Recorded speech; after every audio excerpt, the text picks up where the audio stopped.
Olá, estudantes, tudo bem? Hoje iremos iniciar a nossa aula de responsabilidade social com o professor Alan Silva, certo? Sou eu. Então, vou falar um pouquinho da minha formação acadêmica para vocês, para a gente entender, né, esse contexto, por que eu estou ministrando essa disciplina. Bom, a minha primeira graduação foi em Geografia, na UERJ, lá em 2005, né? Entrei na UERJ e me formei em Geografia. Fiz o bacharel e fiz a licenciatura. Concomitante a isso, eu fiz uma outra graduação, que é o Tecnólogo em Gestão Ambiental. Aí então que eu ganhei mais expertise nessa questão de responsabilidade social, tá? Dando continuidade aos meus estudos, né? Eu fiz um tecnólogo em logística.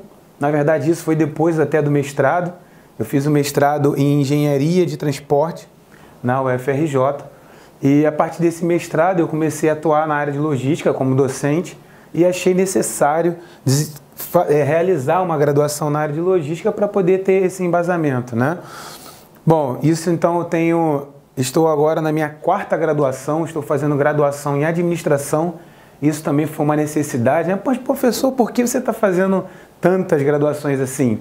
Bom, tudo foi devido a algumas necessidades que foram aparecendo durante a minha trajetória profissional, tá? Então, atualmente eu estou fazendo uma graduação em administração e o doutorado em engenharia civil lá na UF, tá? Esse doutorado voltado para a área de logística e gestão ambiental da construção civil. O meu mestrado, ele é em engenharia de transporte lá no UFRJ. Então, isso me habilitou hoje a estar trabalhando, por exemplo, em cursos como administração, logística, engenharia de produção, engenharia civil, tá? Então esse é um pouco da minha trajetória acadêmica. Profissionalmente, né, eu já trabalhei na FETransport, na Transônibus, em diversos projetos, tenho uma expertise em projetos, principalmente na área ambiental, né? Trabalhei com a Undenit, com a CEP Portos, com o Plano Diretor Metroviário do Estado do Rio de Janeiro e mais alguns outros projetos. Tem uma empresa de consultoria que presta serviço na área de geotecnologias, né? Então, é um professor que tenta ter uma visão sistêmica das coisas. Isso contribui para o nosso aprendizado, né? Seja eu como docente ou vocês como discente. Vamos avançar aqui agora, né? Adentrando aos objetivos gerais da disciplina. Bom, nesta disciplina, o que nós veremos? Está aqui. Compreender a temática ambiental e as diversas vertentes do desenvolvimento sustentável. Então, a ideia é pegar o que aconteceu depois desse conceito de desenvolvimento sustentável, né? Lá no relatório Brundtland, lá quando houve a primeira conferência em Estocolmo, o que aconteceu, o desdobramento desse conceito de desenvolvimento sustentável, né? Conhecer aí. Essa primeira parte a gente entra então na parte conceitual de responsabilidade social oriunda das questões ambientais que foram discutidas nas décadas atrás, beleza? Depois disso, nós adentramos a parte empresarial. Então entra conhecer os sistemas de gestão ambiental e responsabilidade social, ferramentas importantes na gestão de uma empresa. Então, a segunda parte do nosso aprendizado, né, desta disciplina será evidenciar como que as empresas estão lidando com essa questão ambiental.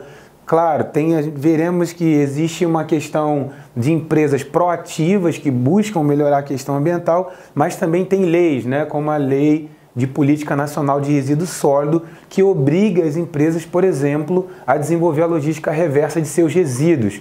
Então, isso tudo veio contribuir para a implementação de ferramentas de gestão, seja ambiental, seja social nas empresas, correto? Então, vamos lá.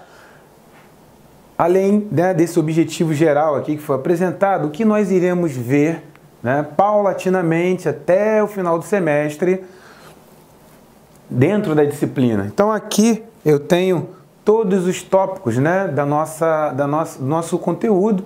Isso está no nosso material didático disponível para vocês. Então vamos lá, vamos avançar agora a nossa primeira unidade, Relações Históricas e Desenvolvimento com o Meio Ambiente. Então, bom, essa relação histórica, ela se dá fortemente quando inicia o quê? A Revolução Industrial, certo? Até então o homem ele era artesão, ele produzia de acordo com a demanda. Eu chegava na casa de um aluno meu, não é aluno? Então ele falava, olha só, eu preciso de um sapato, eu preciso de um cinto. E aí o artesão produzia ali de acordo com a demanda. Ele não extraía todos os recursos da natureza para produzir um determinado produto. E ainda tinha uma coisa que é interessante. Às vezes o produto nem era padronizado. Porque se eu compro um sapato hoje com artesão, se eu volto daqui a um ano, ele pode ter melhorado o seu processo produtivo. Então, aquele sapato já mudou algumas características, correto? Com a Revolução Industrial, tudo isso muda. A Revolução Industrial iniciou uma retirada, né, enorme de matéria-prima do planeta. Então, nós começamos a consumir o planeta, né? Por isso, essa figura aqui, essa imagem do planeta, isso aqui não é propaganda da Apple não, tá, pessoal? Isso aqui é uma imagem que irá representar o consumo no planeta. Então, imagine as indústrias, tudo que você usa, né? Roupa, sapato, telefone, computador, carro, tudo precisa de materiais para ser produzido. E isso é retirado da onde? Do nosso planeta. Então, essa relação histórica de produção industrial e econômica fez com que aumentasse a extração, né? O consumo de recursos naturais do planeta. E aí, então, que relação é essa, né? O que nós damos em troca a esse planeta? Como que está isso? Bom, então, avançando aqui, como eu falei inicialmente, a Revolução Industrial, né? Ou as revoluções, né? Porque teve a primeira, a segunda, terceira, tem autores aí falando que estamos na quarta Revolução Industrial. Então, a Revolução Industrial mudou o paradigma, né, de consumo de recursos naturais do planeta.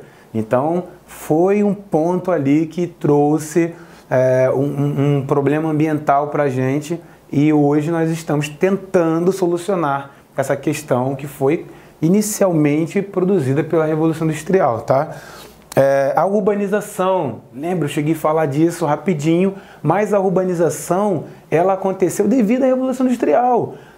Antigamente, quando se instalava uma indústria, tinha uma vila industrial. Então, se você pegar as indústrias lá em Bangu, por exemplo, né, Têxtil, onde é atualmente, né, o shopping Nova América, lá era uma indústria e tinha uma vila industrial próxima. Então, isso acabou promovendo a urbanização. Pessoas saíam, por exemplo, da área rural e iam para a área urbana para poder trabalhar nas indústrias. E isso foi crescendo, crescendo, crescendo de uma maneira que ficou descontrolada, principalmente, né, nos países subdesenvolvidos, né, onde você permite que a população ocupe diversas áreas da cidade de uma maneira irregular, e isso foi prejudicando a questão ambiental, com o lançamento de resíduos nos corpos hídricos, construções de lixões, né, não constrói um lixão na verdade, mas cria um lixão para poder jogar o resíduo e por aí vai. Então essa urbanização também impactou na questão ambiental. E isso tudo deriva do nosso sistema econômico-político, né, que chamamos de capitalismo. Então, o capitalismo permite você consumir, consumir e consumir. Esse consumo que você faz de determinados produtos gera cada vez mais demanda na indústria, certo? E aí a indústria consome mais matéria-prima e isso vira um ciclo vicioso. Então, veremos, por exemplo, nesta disciplina que teremos que mudar o nosso consumo. Então, vocês já devem ter ouvido falar no conceito de 3R, né? Mas 3R já está passado. Agora eu tenho 4R. Não, Alan, eu não tenho 4Rs, eu tenho agora 5Rs. Então, veremos isso nas nossas aulas mais para frente, tá? Muito obrigado pela presença de vocês aí online e eu aqui, tá? Então, deixo uma frase aí para vocês de motivação. Um abraço.